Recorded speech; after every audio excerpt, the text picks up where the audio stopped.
Hello, हाय, welcome, नमस्ते। मेरा नाम ऋतिक और आज हम फिर से बात करने वाले हैं एक और इंटरेस्टिंग कंसेप्ट के ऊपर। तो ये वीडियो उन बच्चों के लिए मोस्ट इंपोर्टेंट होने वाली है जिनके पास सेमेस्टर 2 में सब्जेक्ट है इंट्रोडक्टरी मैक्रो इकोनॉमिक्स। चाहे वो बीए प्रोग्राम में है, चाहे वो बीए ऑनर्स में है, दोनों के पास ही सब्जेक्ट हो सकता है। तो शुरू करते हैं आज की वीडियो, जहां पे हम बात करने वाले हैं नेशनल इनकम यानी कि लेसन नंबर 2 के एक और इंपोर्टेंट कंसेप्ट की, यानी कि जहां पे हम पढ़ेंगे अलग अलग टाइप के इनकम किस तरीके के होते हैं। ठीक है, तो समझने की कोशिश करते हैं आज का टॉपिक। और भाई इस कंप्लीट सीरीज के नोट्स बन चुके हैं, जिन बच्चों को नोट्स परचेज कर रहे हैं वो इस नंबर से नोट्स ले सकते हैं 9667836336। और जो भी प्रीवियस ईयर क्वेश्चन होंगे या फिर जो भी क्वेश्चन मुझे इंपॉर्टेंट लगेंगे वो सारे मैं अपलोड कर दूंगा अपनी वेबसाइट के ऊपर, जिसका लिंक आपको मिल जाएगा डिस्क्रिप्शन के अंदर। और भी फर्दर लिंक्स हैं, चाहे वो मेरा टेलीग्राम चैनल का लिंक हो, चाहे वो फेसबुक का हो, इंस्टा का हो, ठीक है, और वेबसाइट का तो है ही। तो वहां पे आपको क्या मिलेंगे, क्वेश्चन या फिर जो भी अपडेट होंगी वो आपको मिल जाएंगी। तो शुरू करते हैं आज की वीडियो, जहां पे हम समझते हैं आज के कंसेप्ट में, हम पढ़ेंगे अदर मेजर्स ऑफ इनकम, जो हमारा लेसन नंबर 2 का एक और इंपॉर्टेंट कंसेप्ट है। और इसके बाद हम बात करेंगे उन फॉर्मूलों की जिनके जरिए हम नेशनल इनकम कैलकुलेट कर सकते हैं, लेकिन वो पढ़ेंगे आने वाली वीडियोस के अंदर। देखते हैं यहाँ पे क्या लिखा हुआ है अदर मेजर ऑफ इनकम में। पहली इनकम हमारे पास ग्रोस नेशनल प्रोडक्ट यानी कि जीएनपी। ठीक है, अब बात है ग्रोस नेशनल जो हमारा प्रोडक्ट है यानी कि जीएनपी, ये होता क्या है?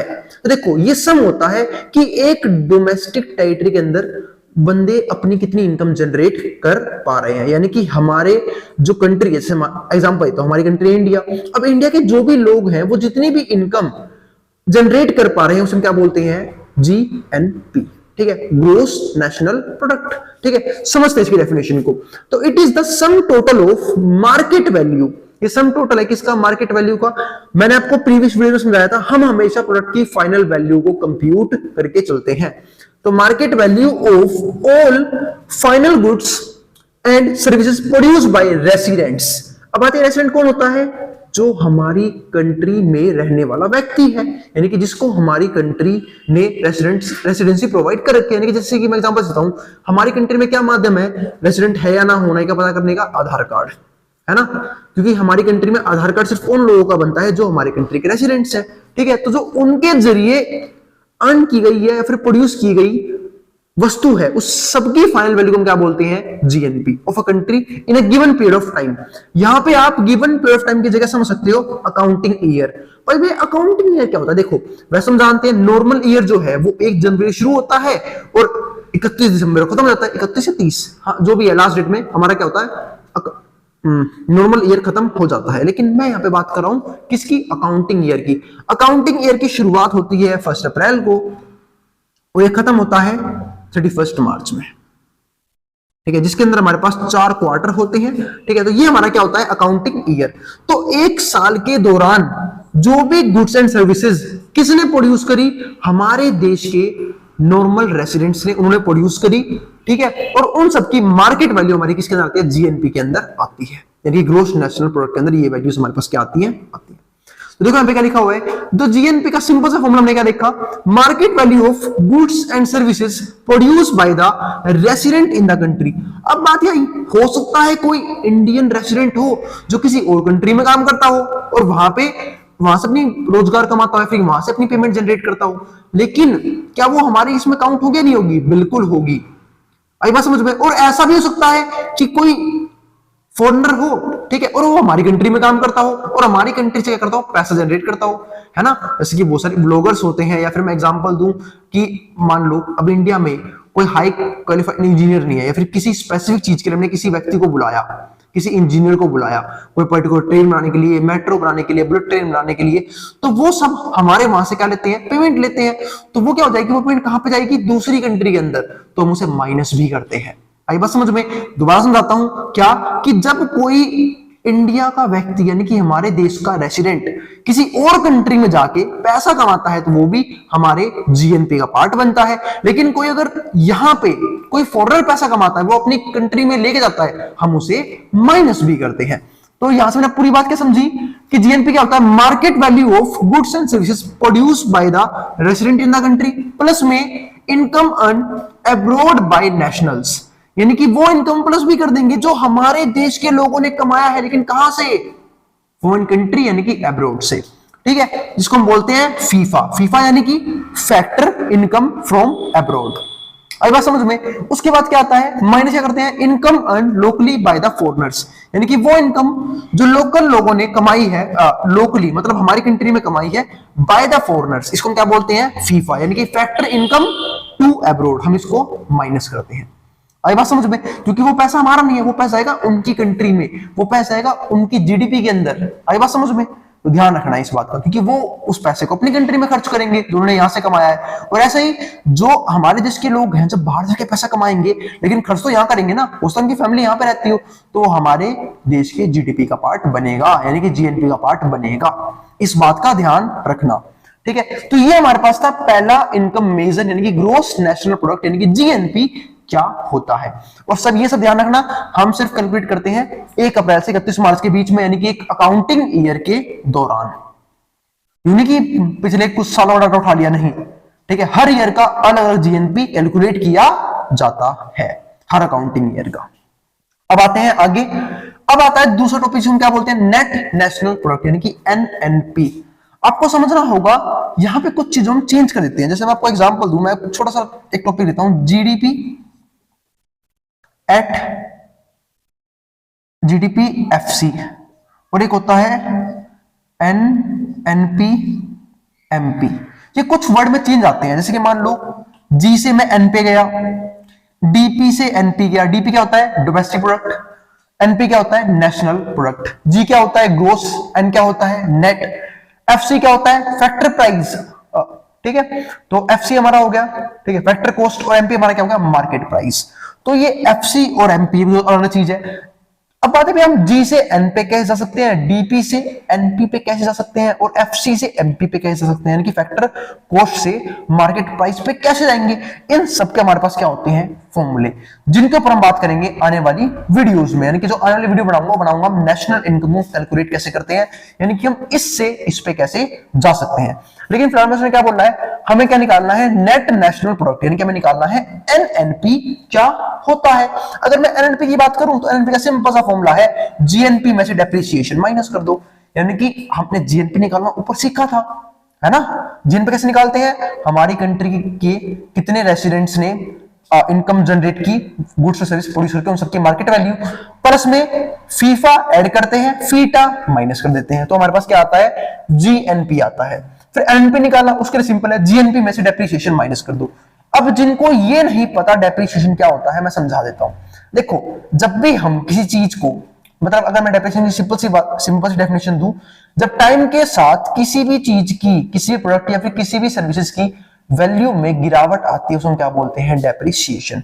जैसे मान लो मैंने मार्कर नया लिया था, तो मार्कर शुरू में काफी अच्छा चलेगा, बिल्कुल मक्खन की तरह चलेगा, या फिर कोई भी चीज आप देख लो इस दुनिया की, चाहे फोन चलाते हो आप लोग, टीवी देखते हो, बाइक चलाते हो, गाड़ी चलाते हो, मशीन यूज करते हो, तो शुरू में चलती थी, मस्त चलती है ना, लेकिन धीरे धीरे क्या होता है, उसके अंदर दिक्कतें आनी शुरू हो जाती हैं, है ना। हम उनकी सर्विसेज करवाते हैं बार बार, ठीक है, लेकिन फिर भी बहुत सी दिक्कतें आनी शुरू हो जाती है, अरे टाइम के बाद उसमें बहुत सी प्रॉब्लम्स आती है। इसका मतलब क्या है कि उन सब चीजों की वैल्यूज गिरती हुई चली जाती है। क्यों? क्योंकि वो इतने इफेक्टिव नहीं रहते जितने शुरू में थे, तो जिसको हम क्या बोलते हैं, डेप्रिसिएशन। जैसे मान लो मैंने मार्कर 20 में खरीदा, लेकिन मैंने से कुछ टाइम यूज किया तो इसकी निब घिस गई होगी।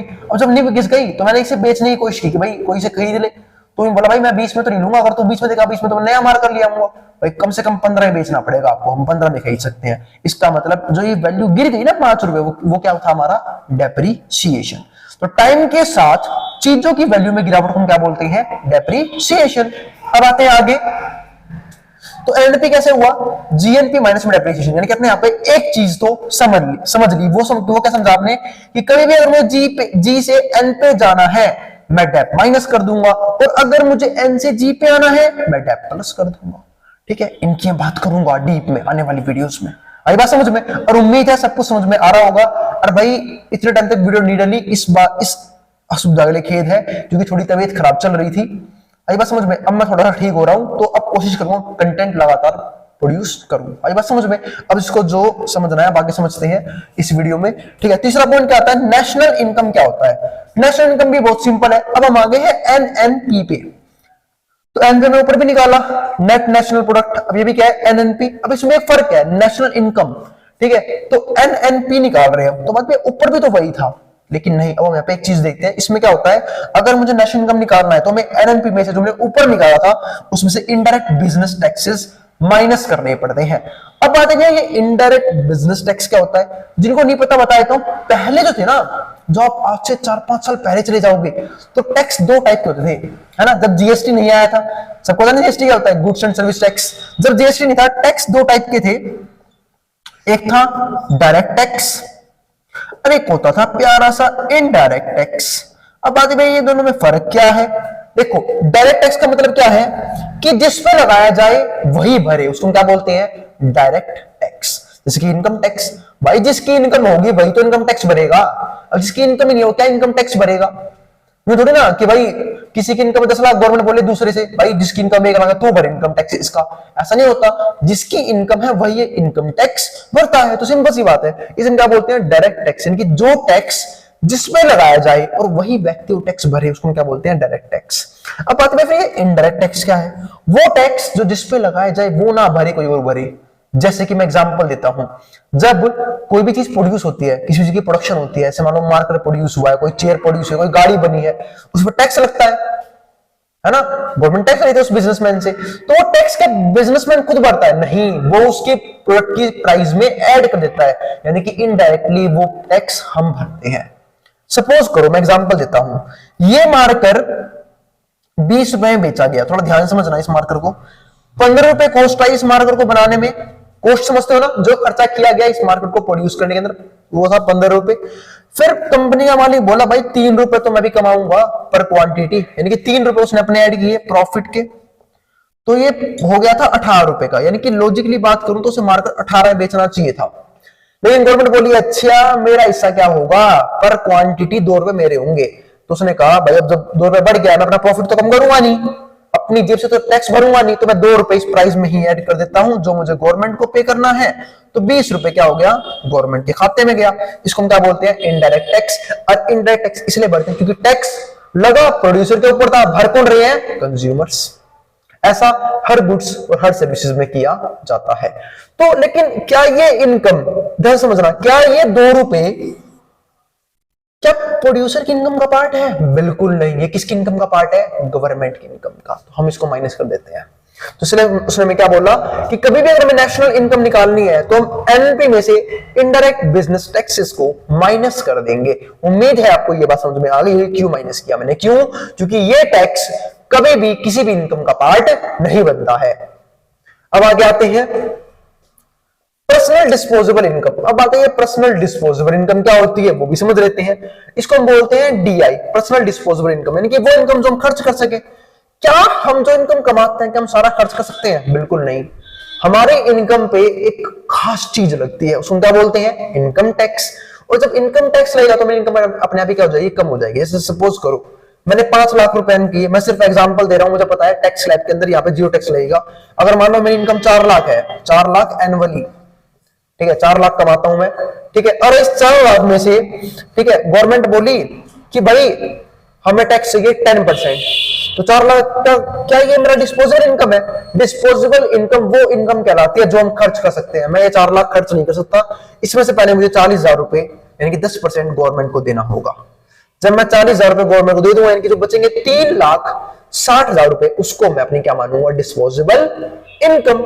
समझ में आ गया, यहाँ पे क्या लिखा हुआ है, उसने बोला है पर्सनल डिस्पोजेबल इनकम यानी कि डीआई, तो बहुत सिंपल था, पर्सनल इनकम में से माइनस कर दो personal tax and non tax payments, तो हमारे पास क्या बचता है, पर्सनल डिस्पोजेबल इनकम। फिर आता है प्राइवेट सेविंग। अब आते हैं प्राइवेट सेविंग क्या होती है। हम सब जानते हैं, हम सब कहीं ना कहीं सेविंग करते हैं। सेविंग क्या होता है, इनकम माइनस एक्सपेंडिचर। सपोज कोई से एग्जांपल में 3,60,000 रुपए मेरे पास बच गए थे जो मैं खर्च कर सकता था, मैंने उसमें से 3 लाख रुपए खर्च कर दिए। 3,60,000 में से 3,60,000 में से मैंने खर्च कर दिए भाई यहाँ पे 3 लाख रुपए, तो मेरे पास कितने बचेंगे, मेरे पास बचेंगे 60,000 रुपए। 60,000 रुपए मेरी क्या है, सेविंग। अभी बात समझ में, ठीक है। तो अभी सेविंग को मैं इन्वेस्ट भी कर सकता हूं किसी भी चीज में, या फिर एज अ इमरजेंसी अपने बैंक में भी रख सकता हूं। तो बहुत जगह हम पैसों को इन्वेस्ट करते हैं, तो मैं कुछ भी कर सकता हूं। 60,000 रुपए से मेरी क्या है, सेविंग्स है। अब यहाँ पर क्या लिखा हुआ है, तो प्राइवेट सेविंग का मतलब क्या है, it is the income of हाउस होल्ड। ये हाउस होल्ड की वो इनकम है विच लेफ्ट फॉर सेविंग, जो सेविंग पर्पस के लिए बच गई थी, after paying the direct taxes, पहले उसने डायरेक्ट टैक्स दिया था to the government and expenditure on consumption, यानी कि हम दो खर्चे अपने कर चुके हैं ऑलरेडी उस पैसे को बचाने के लिए। पहला खर्चा क्या किया हमने, गवर्नमेंट को टैक्स भरा, दूसरा खर्चा जो भी हम अपनी पर्सनल लाइफ में खर्चे करते हैं वो सब बढ़ा दिया, फिर हमारे पास क्या बची, सेविंग, प्राइवेट सेविंग। अब आते हैं इसके सबसे इंपॉर्टेंट पॉइंट पे और इस वीडियो का आखिरी टॉपिक कि प्राइवेट सेविंग को यूज कहां करेंगे, use of private saving, private saving को यूज कहां किया जाएगा।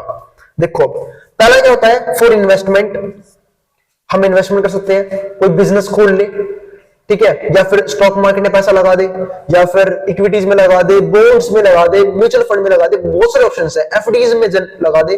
तो हम सब कहीं ना कहीं अपने पैसे को इन्वेस्ट करते हैं।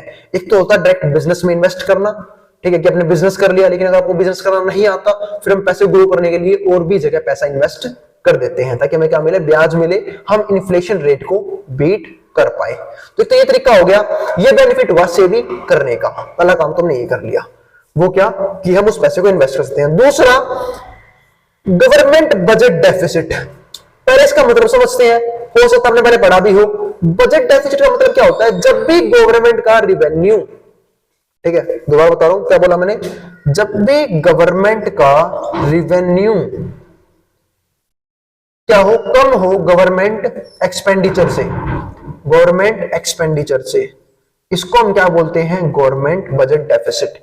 यानी कि गवर्नमेंट के पास इनकम कम थी, पैसा कम आया, किसी भी तरीके से टैक्स के थ्रू, इन्वेस्टमेंट के थ्रू पैसा कम आया, लेकिन गवर्नमेंट का खर्चा बहुत ज्यादा था, एक्सपेंडिचर बढ़ गया, इसको हम बोलते हैं बजट डेफिसिट। तो गवर्नमेंट इस पैसे को यूज कर सकती है। अब कैसे करेगी, तो लोकल पब्लिक का पैसा है, मैं समझा रहा हूं कैसे यूज कर सकती है। ऐसे एग्जांपल दो, मान लो मेरे पास पैसा है, गवर्नमेंट को पता है कि लोगों ने पैसा सेव कर रखा है, तो गवर्नमेंट अपने बॉन्ड इशू कर सकती है कि हम आपको पेपर पे दे रहे हैं कि हम आपको इतना % इंटरेस्ट फिक्स देंगे, ठीक है। तो गवर्नमेंट पैसा ध्यान रखना बहुत से तरीकों से उठा सकती है, उसमें से कुछ मेजर तरीके क्या है।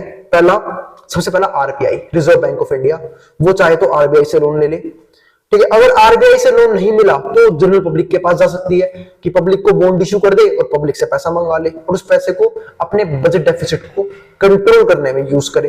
तीसरा होता है आईएमएफ। आईएमएफ क्या होता है, इंटरनेशनल मॉनेटरी फंड्स, है ना, यानी कि जो वर्ल्ड बैंक है उसके पास जाए और उनसे उधार मांगे पैसा कि हमारी कंट्री में बहुत सी दिक्कतें चल रही हैं, आप हमें पैसा दो, हमें सर्वाइवल में प्रॉब्लम आ रही है। तो ये सारे कुछ तरीके होते हैं गवर्नमेंट को पैसा जनरेट करने के, अगर गवर्नमेंट लॉस में चल रही है, जैसे कोविड में थी, ठीक है। और जनरली जो गवर्नमेंट का बजट है वो लॉस में ही आता है। तो यहाँ पे क्या हुआ, जब गवर्नमेंट डेफिसिट आया, यानी कि गवर्नमेंट रिवेन्यू कम हुआ गवर्नमेंट एक्सपेंडिचर से, तीन केस बनते हैं भाई यहाँ पे, गवर्नमेंट रेवेन्यू गवर्नमेंट एक्सपेंडिचर के बराबर भी हो सकता है, तो कोई दिक्कत नहीं है, जितना पैसा था आया था उतना पैसा हमने सारा खर्च कर दिया। या फिर हो सकता है गवर्नमेंट रेवेन्यू क्या हो जा रहा हो गवर्नमेंट एक्सपेंडिचर से, इस केस में गवर्नमेंट के पास सेविंग्स बच जाती है और गवर्नमेंट उन पैसों को इन्वेस्ट कर देती है फ्यूचर पर्पस के लिए। तीसरा क्या आता है, the current account balance. Current account balance क्या होता है वो समझते हैं। अकाउंट बहुत से टाइप के यहाँ पे सुना भी होगा, current account, savings account, recurring deposit, RD जिसको हम बोलते हैं, बहुत से टाइप होते हैं। उसमें से एक टाइप क्या है, current account balance. Current account balance को भी मेंटेन कर सकते हैं। और देखो, current account balance is summation of net exports and net factor payment, ठीक है। अब मैं यहाँ पे दो चीजों की बात और करूंगा, तो करंट अकाउंट बैलेंस इसका समेशन होता है और उसको बैलेंस करने के लिए हम प्राइवेट सेविंग्स को यूज करते हैं। अब मैं तो एक बात और समझाऊंगा। देखो, इनकम है ना दो टाइप की होती है। अरे इस वीडियो को आखिरी, इस वीडियो को यहाँ पर रोक देंगे। इनकम दो टाइप की कौन कौन सी होती है, एक तो होती है फैक्टर पेमेंट, जिसका मैं बार बार जिक्र आया है, नाम आया है, इसलिए बता रहा हूं मैं, फैक्टर पेमेंट। और दूसरा होता है ट्रांसफर, ट्रांसफर पेमेंट। देखो, फैक्टर पेमेंट का मतलब क्या है, हम जानते हैं कि हम बिजनेस को चार तरह के फैक्टर प्रोवाइड करते हैं, है ना। जैसे कि लैंड, लैंड के बदले में क्या लेते हैं, रेंट, है ना, लैंड। फिर लेबर, उसके बदले में लेते हैं वेजेस। फिर एंटरप्रेन्योर्स, मतलब हम बिजनेस को आइडिया देते हैं कि आप ये आइडिया लगाओ, आपको पैसा मिलेगा। उसके बदले में क्या लेते हैं, प्रॉफिट। यानी कि जो बिजनेस में, आइडिया में अपना पैसा लगाता है वो कौन हो गया, खुद बिजनेसमैन। हो सकता है कोई बाहर का बंदा भी अपना आइडिया लगाए और वो कहीं से इन्वेस्टमेंट ली, तो वो क्या उठाएगा, प्रॉफिट, ठीक है। इसके अलावा चौथी से हमारी होती है लैंड, लेबर, कैपिटल। और कैपिटल भी मार्केट से ले सकते हैं, यानी कि पैसा उधार ले सकते हैं मार्केट से बिजनेस करने के लिए। उसके बदले में क्या देना पड़ता है, इंटरेस्ट, क्योंकि कोई भी पैसा फ्री में नहीं देगा। अगर आप बैंक से बिजनेस लोन लोगे तब भी आपको इंटरेस्ट देना पड़ेगा, और अगर आप पब्लिक से पैसा उठाओगे तब भी आपको ब्याज देना पड़ेगा। तो ये हमारे क्या होते हैं, फैक्टर पेमेंट। यानी कि हमने कुछ ना कुछ दिया, उसके बदले हमने क्या किया, कुछ ना कुछ चीज ली, ठीक है। लेकिन एक होता है ट्रांसफर पेमेंट। ट्रांसफर पेमेंट में क्या होता है कि हम कुछ नहीं करते, पैसा मिल जाता है। जैसे मान लो हम मामा गए, हे मामा ने गिफ्ट दे दिया, है ना, किसी के घर पे गए भाई, उसने हमें कुछ पैसे दे दिए, गिफ्ट दे दिया, तो सब क्या है, ट्रांसफर पेमेंट। बैंक मतलब मान लो, अगर मान लो किसी के घर में कोई दिक्कत आ गई, ठीक है, जो गवर्नमेंट है वो आपको पेंशन दे रही है, वो भी क्या है, ट्रांसफर पेमेंट, यानी कि फ्री में, कुछ नहीं करे ना बदले में उसके, है ना। जैसे कि हम सुनते हैं विडो पेंशन, विडोर पेंशन, या फिर हम सुनते हैं क्या नाम है, जो पेंशन सीनियर सिटीजन्स को मिलता है, आई बात समझ में, यानी कि ओल्ड एज पेंशन। तो ये सब क्या है, उसके बदले में कुछ नहीं करना पड़ता, उन्हें बैठे बैठे बैंक में पैसा मिल जाता है, सारी क्या है, ट्रांसफर पेमेंट्स, आई बात समझ में। यानी कि जिन पैसों के बदले में कुछ ना कुछ करे, वो हमारे किसके अंदर आते हैं, फैक्टर पेमेंट के अंदर, और जिन पैसों के बदले में कुछ भी ना करे, वो हमारे किसके अंदर आता है, ट्रांसफर पेमेंट्स के अंदर। उम्मीद है आपको इन सारे टॉपिक्स में क्लियरिटी होगी। मिलते हैं फिर अगली वीडियो में, जहां पे बात करेंगे नेशनल इनकम के इंटरेस्टिंग फॉर्मूलों के ऊपर। आई बात समझ में। तो भाई अगर वीडियो पसंद आई हो तो वीडियो को लाइक करना मत जाना, और चैनल को सब्सक्राइब भी कर देना ऐसी वीडियोस के लिए, ठीक है, और बेल आइकन प्रेस भी कर देना ताकि आने वाली वीडियोस में आपको नोटिफिकेशन आपको मिलते रहे। दूसरी बात भाई, डिस्क्रिप्शन में उन हर चीज का लिंक प्रोवाइड कर दिया जाएगा अब, ठीक है, जिन चीजों की आपको नीड हो सकती है, और जो भी इसके प्रीवियस ईयर क्वेश्चन होंगे या फिर इस तरह के जो भी इंटरेस्टिंग क्वेश्चन होंगे, उसको मैं डाल दूंगा वेबसाइट पे, वहां पे विजिट करके आपको क्वेश्चंस मिल सकते हैं। अभी बात समझ में। अब इसको जो उतारना उतार ले, मेट्रो बोर्ड के सामने से। और नोट्स परचेज करने हैं तो नोट्स का अमाउंट सिर्फ और सिर्फ 100 रुपीज रखा गया है, और इस कंप्लीट सीरीज के नोट्स आपको उसमें मिल जाएंगे, साथ साथ पीवाईक्यूज प्रीवियस क्वेश्चन पेपर भी मिल जाएंगे, उनके सॉल्यूशंस भी मिल जाएंगे। अभी बात समझ में। तो आप इस नंबर से वो नोट्स परचेज कर सकते हैं, 9667836336। लेकिन नोट्स पेड है क्योंकि इसमें बहुत ज्यादा मेहनत लगी हुई है, ठीक है, क्योंकि 40 से 50 पेज हैं, सारे टाइप करने पड़ते हैं। तो नोट्स का अमाउंट सिर्फ इतना है, 100 रुपीज। ध्यान रखना इस बात का। मिलते हैं अगली वीडियो में। अब इसको जो उतारना है वो उतार सकता है मेट्रो बोर्ड के सामने से।